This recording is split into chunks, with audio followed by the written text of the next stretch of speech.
มาฮอดวินาทีนี้นะก็ชื่อว่าเพิ่นซอยได้สำใดก็ขอบใจคือเก่าบ่มีคำว่าเสียใจในชีวิตนี้ไปสิว่าแจ้งๆถ้าบ่มีพวกเจ้าถ้าบ่มีเพิ่นค่อยก็บ่มีตอนนี้ค่อยอีก10 ปียังบ่ได้แบบนี้แม่นชุดแต่ละชุดนี่ก็เป็นเงินเพิ่นเด้ซื้อมาให้ข้อยซื้อมานี่เนาะแม่นแล้วใช้เปลี่ยนไปเปลี่ยนมาแต่ละมื้อนี่ก็ได้อันนั้นจึงว่าค่อยบ่ได้บางอันเป็นสิว่าอันเครียดบ่นั่นนั่นนี่บ่ข้อยว่าบ่มีเด้อเครียดบ่บอดอันเครียดบ่โอ ลี่บ่เครียดอันพอแพทย์ก็ถามว่าเครียดข้อยล่ะบ่ป้าออดว่าโอ้เขาว่าคำตอบนี่คือสิตอบแบบว่าคือบ่ได้เครียดในชีวิตนี่หรือว่าในศาสตร์นี่ทุกอย่างพวกเจ้าเป็นคนนำไต่เข้ามาบ่บ่แม่นค่อยเว้ากันแล้วในชั้นที่แล้วหยอกแบบหยอกยันผู้อื่นเพิ่นหาเครียดผู้อื่นเพิ่นบ่เข้าใจหันนะผู้เพิ่นเบิ่งเนาะ โดย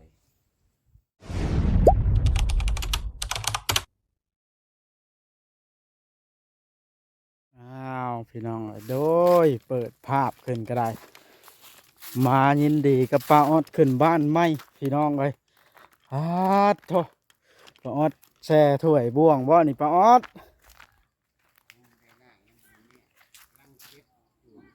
อ้าวเสียงไผเอิ้นน่ะโอ้ยังบ่ได้ล้างซ้ำนี่เนาะอ้าวสำบายดีโอ้สบายดีสบายโอ้ดีโถป้าออดแต่งตัวงามแท้อันนี่เฮ้ยนั่นดีใจคือได้ใหม่ได้แต่งโตวโอ้เครื่องของมีหยังแน่มากมายหลายอย่างบ่ก็อยากช่องเบิ่งได้บ่นี่ถึงเฮือนถึงซานโอ้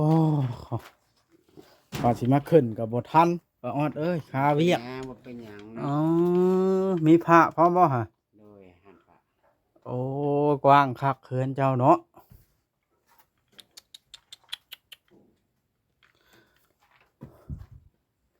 กว้างคักอะลีอันนี้ป้าออดนี่มีผ่านเลขเด็ดเด้อมีครูบาวัดป่ามาซอยอีกแม่นบ่แม่นครูบานี่บ่โดยโอ้ยาคำมันอ๋อๆๆๆมันก็มาซอยเป็นถ้วยเป็นบ่วงแล้วก็เป็นเพิ่นเอาผมแปรปกเพิ่นเอามาบ่ โดยอ๋อเป็นหม้อแกโธ่งเป็นหวดเป็นหม้อหนึ่งหลายแนวอยู่เป็นสงสาร ในเฮือนกว้างครับก็แนวนี้แหล้วป้าออดเอ้ยคักละบาดในซ้ำสิอยู่เนาะมาค่อยก็สิผูกแขนยินดีให้อยู่ดีมีแฮงเอาผ้าผูกแขนมาป้าออด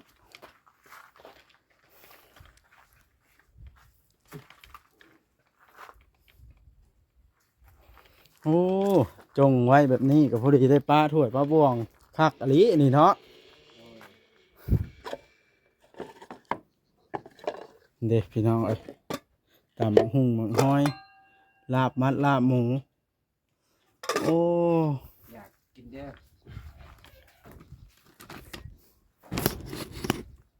อ่ะยังงามก็ยังมีอยู่ผมก็ยังอยู่นั่งอยู่ตั้งพุ่นละ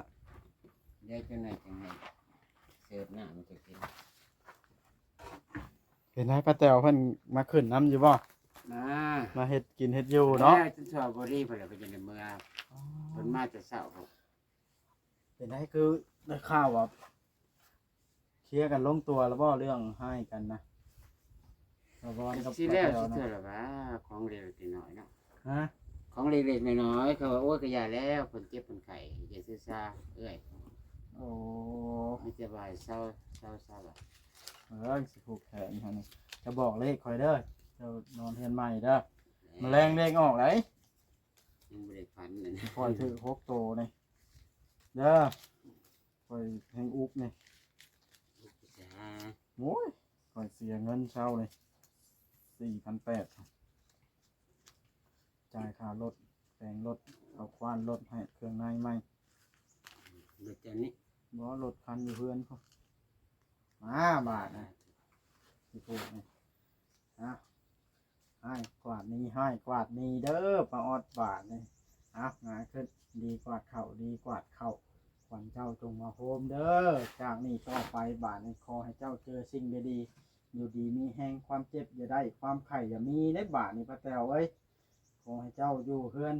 อยู่เย็นเป็นสุข แล้ว ไปละออดเนาะละออดเอ้ยขอให้เจ้าอยู่เย็นเป็นสุขอยู่ดีมีแห้งอยู่เฮือนก็นอนรับฝันดีสุขกายสบายใจเด้อป้าออดเด้อบัดนี้อ้าว ให้สมพรปากเด้ คิดสิ่งใดขอให้เจ้าสมหวังดังใจปรารถนาเอาอ้าว สาธุ เมื่อบัดแล้วเนาะเป็นได้แนวกินนะอยู่พอกันกินอยู่ปะ พอ อ๋อ ดี หลาย เด็ก คน ก็ยังเหลืออยู่นี่ หลายคนเนาะมาขึ้นก็ได้เพราะละค้าอันนั้นเอามาได้ค้าไปเอารถนั้นล่ะเลยสายเลยบริมาพ่อโม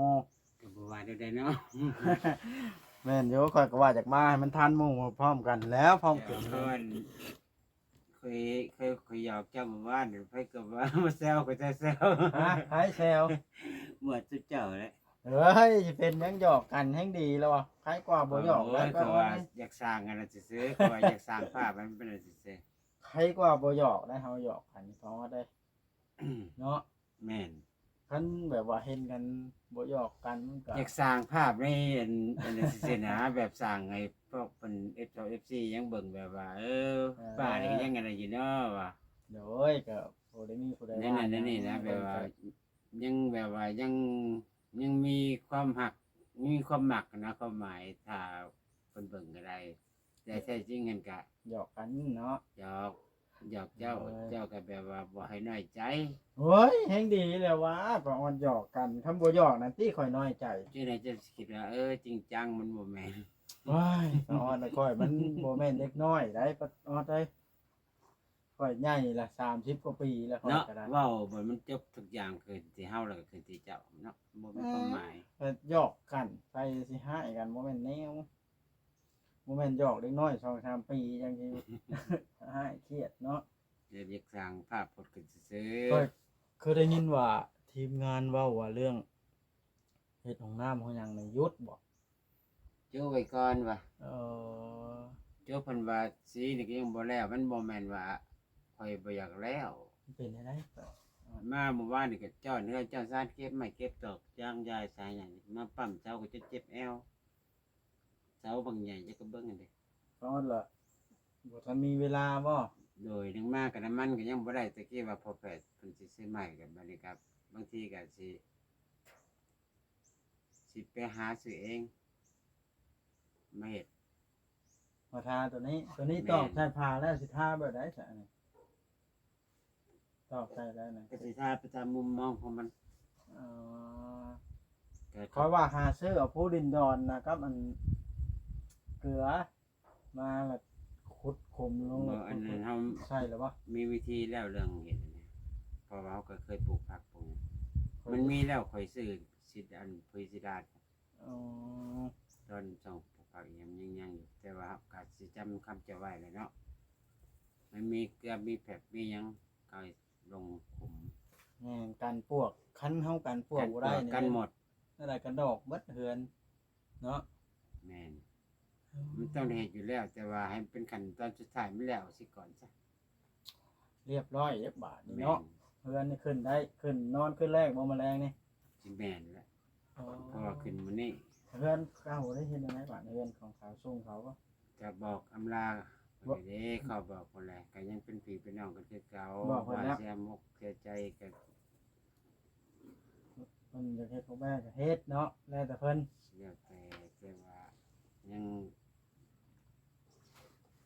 ยังข้างค่าอยู่เครื่องนี้ได้ทราบก็ได้แปลว่ายังเอามาบ่หมด โอ้แล้วเจ้าก็คนเอาก็ได้เนาะ โดย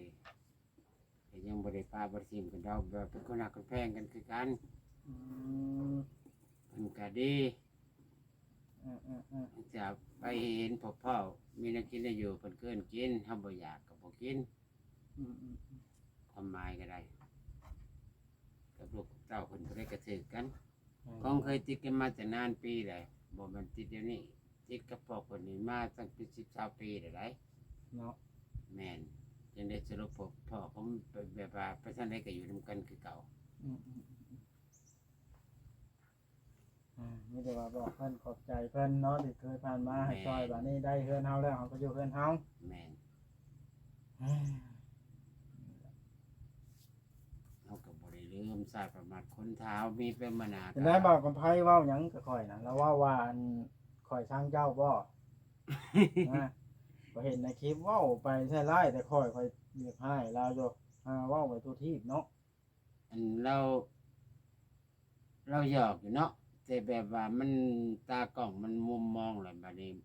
ก็สิว่าอยู่กินนี่ก็ถือพอแพทย์แต่มันเบาอีกบ่ให้เราได้ แม่นบ่ แม่นแล้วว่าเวียกเบาเลยอันนั้นเวียกนักเป็นเล่าธรรมดาแหละเรา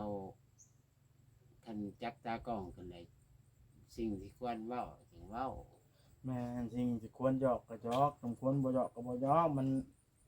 หลายคนเบิ่งเด้เนาะ คือเราถามเขาเลยว่าแม่นเครียดบอกว่าวันนั้นนี่เขาบอกบ่ได้เครียดแล้วให้หยังเขาว่าเราเฮ็ดไปตามหน้าที่บอกแม่นสินั่นนี่บ่ได้แม่นสินั่นเขาว่าเป็นเพียงแต่แบบทำเพยซื่อ เครียดค่อยเรื่องไหนเนาะส ๆ ม แม่ มุ น ติว่าคือค่อยก็บ่ได้ ทุก ม อย่างก็มีแต่เจ้าพวกเจ้าเนาะว่าบนจะซะทุกอย่างที่เขาได้มานี่ล้วนแล้วแต่เป็นพระคุณของพวกเจ้าแล้วก็พ้องผู้ใหญ่ใจดี และมาฮอดวินาทีนี้นะก็ชื่อว่าเพิ่นซอยได้สำเร็จก็ขอบใจคือเก่าบ่มีคำว่าเสียใจในชีวิตนี่ไปสิว่าแจ้งๆถ้าบ่มีพวกเจ้าถ้าบ่มีเพิ่นค่อยก็บ่มีตอนนี้ค่อยอีก10 ปียังบ่ได้แบบนี้ แม่นชุดแต่ละชุดนี่ก็เป็นเงินเพิ่นเด้ซื้อมาให้ค่อยซื้อมานี่เนาะ แม่น แล้วใช้เปลี่ยนไปเปลี่ยนมาแต่ละมื้อนี่ก็ได้ อันนั้นจึงว่าค่อยบ่ได้บางอันเป็นสิว่าอัน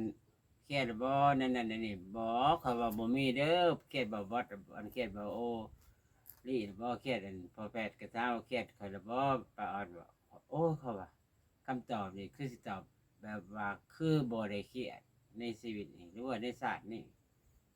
ทุกอย่างพวกเจ้าเป็นคนนำไต่เข้ามา บ่แม่นค่อยเว้ากันแล้วจังซี่แล้วหยอกแบบหยอกยันผู้อื่นเพิ่นหาเครียดผู้อื่นเพิ่นบ่เข้าใจหันนะผู้เพิ่นเบิ่งเนาะ โดย ค่อยก็ทั้งเทื่อค่อยก็ แล้วจะได้เป็นว่า ความหมายจะได้เข้าไปตีความหมายคือแบบว่า ในมุมที่แบบคอยหยอกเจ้าหั่นแหละ ตีไปไหน แล้วตีความหมายที่แบบว่าเขาบอกหากบ่มักเจ้าแล้วจะได้เป็นว่าเจ้าสิความหมายแล้วมันสิตรงเขาในตัวนั้นนะจะว่าเอ้ยว่าสงสัยสั่งประออดแบบว่าหยอกความมักกันนะความหมาย ค่อยมัน แต่บ่ให้คิด น้อย ดัง เนาะ นะแล้วเรา เพราะว่า เอา มา มา ห ห ย ย อ อก กว่าข่อยบ่แม่นเด็กน้อยเนาะจังหยอกได้ บัดนี้แล้วเราเลยว่าหยอกไปซื้อแต่มันหักเข้าตากล้องความจริงเราว่าแบบเอาโลของเรานะแบบคนแบบเราขออนุญาตแบบว่าคนนั้นโลคนอยากไว้ปากนิดนึง นั่นแหละว่าอันคอยเบิ่งเราเราเป็นคนโลให้บ่ได้หยอกนั่นน่ะหยอกนี่ได้หยอกที่5ปาตินะ แต่เราบ่กันคิดว่าตากล้องเลยต้องแปลว่าต้องสังรวม เนาะ ต้องสังรวมสติเว่ายังออกไปเดี๋ยวแปล เมื่ ว่า อป้าแต๋วเราว่าอยากให้ได้บ่าวคำไผทายหวานนี่เนาะคำผู้อื่นทายแล้วมันสิบ่ขายทุกเรื่อง อันนี้ก็บ่เข้าข่าวขาเนาะก็เป็นแบบนี้แง่คนนี้ก็เป็นการสงสัยที่แบบว่าเห็นเบาโอลีมาบ่ว่ามาแบบจักสิไปว่าได้กับแบบมากกับกระทานใส่อยู่แต่แบบว่าเพิ่นว่าคือแบบเบาวัดเบาโอลีเบาแพทย์ก็เป็นโอลีคือบ่ค่อยอยากเว้าอันนำปานใดว่าแบบว่าบ่หยอกบ่ใหญ่คือแต่กี้มันบ่แม่นก็ว่า มันหมายถึงว่า หรือว่าคิดเล่นบนเอื้อยเพิ่นเว้านี่บ่นั่นน่ะนะญาติว่าเพิ่นเอาเงินเอาหยังแบบว่าของเพิ่นมอบเงินให้เด้มื้อ500,000 แล้วเอื้อยสิคิดน้อยใจแบบว่าบ่อ่านซะเฮ้ยยาทายังของหมู่นี่มันแพงเนาะแล้วไปว่าเอาในตากล้องแล้วบ่ได้ลูกเพิ่นเบิ่งแล้วมันมีปัญหากันแบบนี้แหละข้อยก็ยกมือครับยอมที่แบบว่าคนเฮามันบ่สังรวม ก่อนสิเว้าไปต้องสังรวมมันหมดทุกอย่างคิดเลยจริงเว่าถ้าเว้าแล้วผิดแล้วแปลว่า มันแก้ไขบ่ได้ เอ้ยแต่ว่าบ่ขึ้นหยังเนาะ แม่น ความป้าแต๋วแล้วเป็นค่อยก็น้อยใจคือกันค่อยได้เบิ่งแบบนี้เป็นสมมุติค่อยเป็นผู้กำเงินสมมุติว่าทั้งที่เฮาอยากช่วยด้วยใจแล้วบัดนี้ผู้มาเว้าเนาะ โดย มันก็โอ้มันบ่อยากอันนั้นพุ่นแหล้วมันบ่อยากช่วยเหลือหยังพุ่นแล้ว อันนี้ เพื่อความ คันมันบ่แม่นพี่น้องคันแม่นโอ้ยคันคือคนอื่นนี่โอ้ยเราขอยันนักกว่านี้อยู่อันนี้มันเป็นแบบศาสตร์เอื้อยซื่อได้ข่อยพยายามบอกแล้วว่ายุทธศาสตร์บ่อยเว้าซะแต่ของสำนี่บ่พอนักพอหนาเห็นเป็นคนอื่นเราออกคลิปอย่างใหญ่แล้ว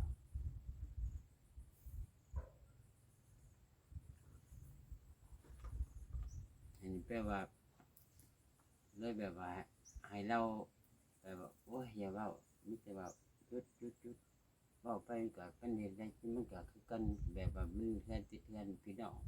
ยันหัวยันติงกันดอกมันคือเหมือนผ่านมามันก็สุดท้ายมากอะเนาะนำกันคือเก่า เล่นผิดกันไปนะเนาะ แม่นเอาไปมามันอันนี้แล้วก็ว่าความหมายเนาะงูควายขอกเดียวชนกันหมาขอกเดียวกัดกันความหมาย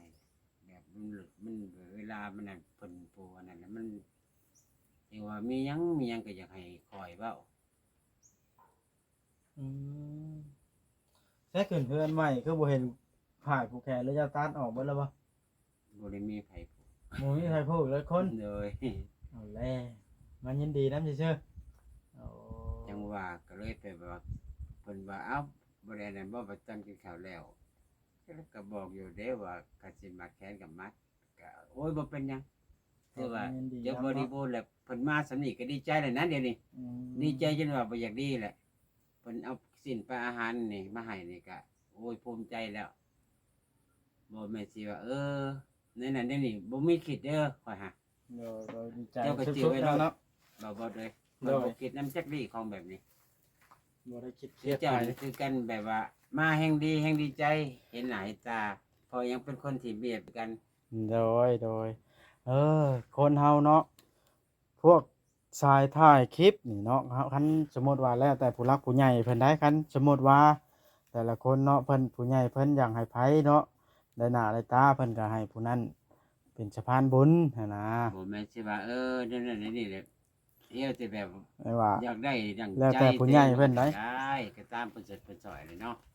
เพราะว่าพวกชายบุญแต่ละคนบ่ว่าช่องใหญ่ช่องน้อยเพิ่นก็อาศัยผู้ใหญ่เพิ่นคือกันหั้นนะผู้ใหญ่เพิ่น โดย มอบหมายภารกิจให้มีงานจังมีถ้าเพิ่นบ่มอบก็คือแบบว่าเฮาก็บ่มีงานหั้นนะ โดย เพราะว่าบ่ไผก็บ่ได้ออกทุนเองเด้เพราะว่าเฮาแฮ่งช่องน้อยเนาะเฮาก็อาศัยผู้ใหญ่ผู้เพิ่นมีเงินพู้นแล้วหั้นนะพระออดทำสมมุติว่าเนาะเฮาไปถ่ายคลิปบ่มีผู้ให้เป็นสะพานบุญจักเทื่อแบบนี้มันก็สิบ่มีหน้ามีตาในสังคม แล้วก็ผู้เบิ่งนะว่าเฮาน่ะบ่ดีเนี่ยนะ แม่น แต่จริงแต่ละคนบ่ว่าสิเป็นช่องใดๆก็แล้วแต่เป็นสะพานบุญให้ผู้ใหญ่เพิ่นทั้งนั้นผู้ได้บุญและผู้ใหญ่เพิ่นเฮาเป็นสะพานบุญก็ได้อยู่ เห็นไผเห็นนั่นค่อยนั่งก็ว่าเครียดว่าโอ้ยบ่เครียดจักดีแบบว่าแนวนี้นะเมื่อคืนน่ะไปจำศีลแบบว่ามันศีลสุดท้ายเลยเด้ศีลออกพรรษาของเคยไปแต่ละศีล ไปแล้วพันเลขเด็ดบ่ประจำชิน บ่ได้พั ได้ตัวเด่น แบ บ่ บว่าพอดีแต่กระจ้าแบบจังได๋ว่า3 โมงก็ลุก แล้วตัวใดล่ะแมลงนี่ มันบ่คิดบ่ออก สรุปแล้ว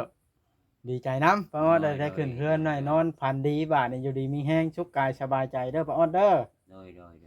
บาทนี้ก็คือสิ เจ้าก็คือกันไปสะดวกมาสบายหายทุกข์หายโศกหายพยาธิโรคาวัดครอบครัวเฮือนซ่านแหละ โดยขอบใจห บ่ ลาย มีหยังบ่อยของบ่อยค่างานการก็ให้เดินสะดวกสบาย ๆขอบใจป้าออดหลาย คน ๆด้วยกัน เข้ามาบ่ให้ว่ามีแต่ข่อยแต่ว่าอยู่ในของไผก็ให้เขามาเบิ่งให้เขามาชมให้เขามาติดตาม โดยเนาะป้าออดเนาะ โดย มีแต่ว่าข้อยเข้ามายินดีน้ำก็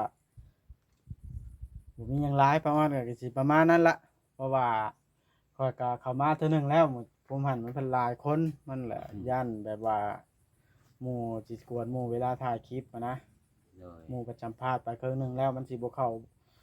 ประติดประต่อบ่เป็นตอนเนาะ โดย ผู้เบิ่งก็สิบ่ฮู้เรื่องได้คันลัดเอาโลดสม แม่ มุ น ติว่าเราต้องมาถ่ายเป็นเริ่มต้นแบบนี้ ไปเป็นบักไปเนาะขอ แม่ ไปขอมัน ขออภัยขอมันว่าง่ายๆซะ แต่แบบว่า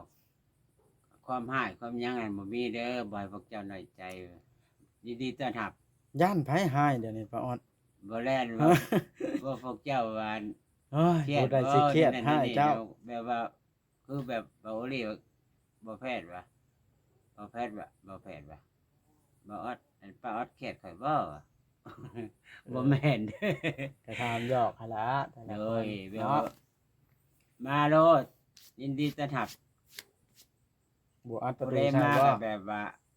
มาได้ บ่อัดประตู คือเก่า ต่ำใช่บ่ บ่ดอก แม่นว่ามาละห้องป้าออดป้าออดละแฮงแล่นขึ้นถึงอัดประตู คน ต่ำ เฮาต้องสังรวมตัวเองคันเฮาเพศแบบนั้นน่ะหมายถึงเฮาบ่แม่นคนแหละ มันจะเข้าไปอยู่ในบนของสัตว์แหละ เฮ้ยป้าออด มันบ่แม่นถือว่าเจ้าเนรคุณแหละ โอเคสนะป้าออดได้บาดในคลิปนี้ค่อยสิจบคลิปลงแล้ว อ้าว เด้อ ขอบใจ เอาดีๆให้สบายดี สบายดีสบายดี อ่ะพี่น้องสรุปแล้วก็ดีใจป้าออดขึ้นเฮือนใหม่เรียบร้อยแล้วเด้อยังแต่ห้องน้ำห้องในบัดนี้พุดก็ได้แล้วพี่น้องแต่ว่า ทางมีเกิดเหตุผิดพลาดเล็กๆน้อยๆก็เลยสต็อปหยุดก่อนจังเล็กจังน้อยจากมือใดละถ้ามีดำเนินการต่อทางทีมงานของพวกเฮากับสีรายงาน FC ให้เบิ่งคือเก่าพี่น้องเลยโดยพี่น้องเนาะคลิปนี้ก็สิขอจบคลิปลงสักก่อนพี่น้องเลยทางใดก็ขอให้ทุกท่านสุขกายสบายใจอยู่ดีมีแห้งเด้อ FC เด้อเนาะ